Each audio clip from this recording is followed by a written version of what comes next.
So, looky here what I found. It's under the section of becoming a foster parent. These are some of their little courses. Attachment, separation, and loss. This is where they learn to deal with kids coming in, being separated from their parents, family members, and other significant people who affected their development and behavior. Well, he developed behavioral problems when he went in to this foster care situation. We were happy with him here. Okay, he was polite, he was pleasant, you know, he liked to be organized, he tried to be neat, he was clean, he didn't like to be dirty, right? And he was listening. So any problems that he has happened because of where he is right now. In this module, the learner will focus on understanding attachment and loss of attachment through discussion.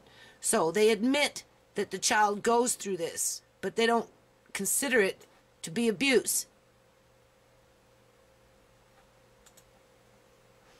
When children experience abuse and neglect, okay, so they acknowledge that there is such a thing as called abuse and neglect, you know, on children, but they don't acknowledge that they're instigating that neglect and participating in that neglect and being a part of the process of that neglect. Learners will explore how to recognize the symptoms and indicators of abuse. Well, they don't recognize themselves, and neglect and the effect on children. So if he's acting out, he's depressed, you know, he's sad, he doesn't want to put on his boots, you know, he's tired, right? And they got to dope him up to keep him quiet. Well, we didn't want to dope him up. We were happy with his personality. He was growing, he was progressing, he was learning things, he was being creative, and now he just scribbles and acts out when they don't have him drugged up to keep him calm as they're transporting him around in some dark tinted window van with a jean jacket on in the middle of winter. And they don't consider that to be child abuse while he has an infection. And for how long he had the infection for, I guess nobody will ever know. Because nobody seems to care to ask those questions at this point. And that ain't right. And feeling about, okay, emphasis will be placed on learning ways to deal positively with reactions and feelings about child abuse and how to identify and respond to the needs of abused and neglected children. Well, we already know how they do that. They dope them up. They medicate them.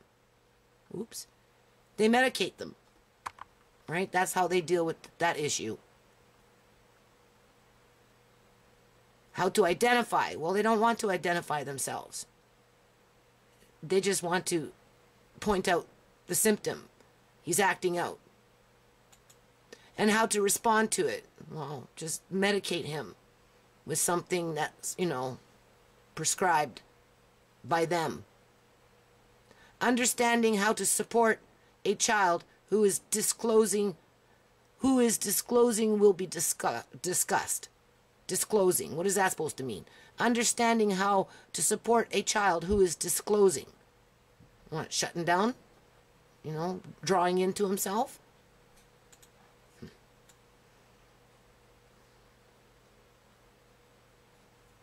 child's family. And what's this? Where are we? Right here. Right there. This module emphasizes the importance of family. Well, I don't think so, because they don't value our family. To the child. No, that's not true. That's just rhetoric. They don't value the family, because if they valued the family, my family would not be experiencing what we are. And promotes an understanding of the child's family. No, you have social workers that scowl at my children at lunchtime. That's what you have. And you have social workers canceling appointments randomly and then phoning up today, which is, well, yesterday, which was February 28th, at 12:15, to say, are you coming?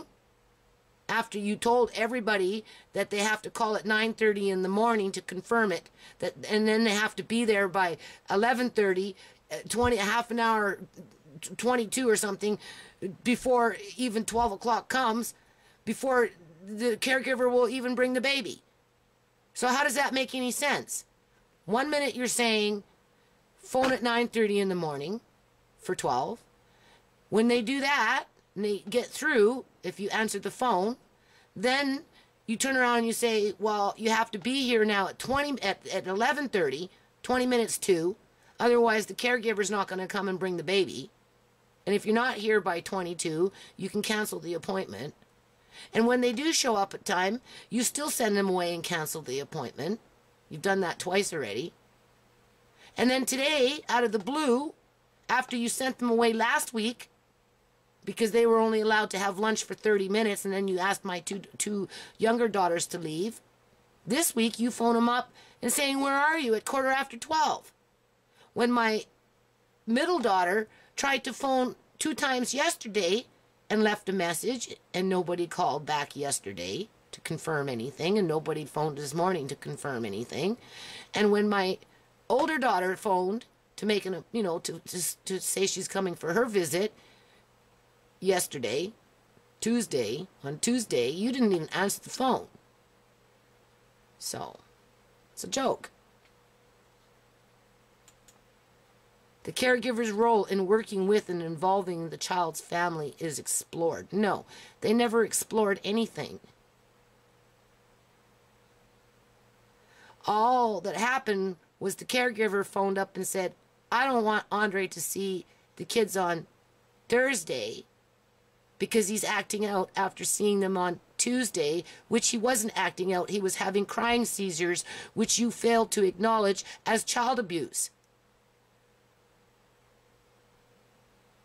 He never had crying seizures at home with us. So why is he having it with them?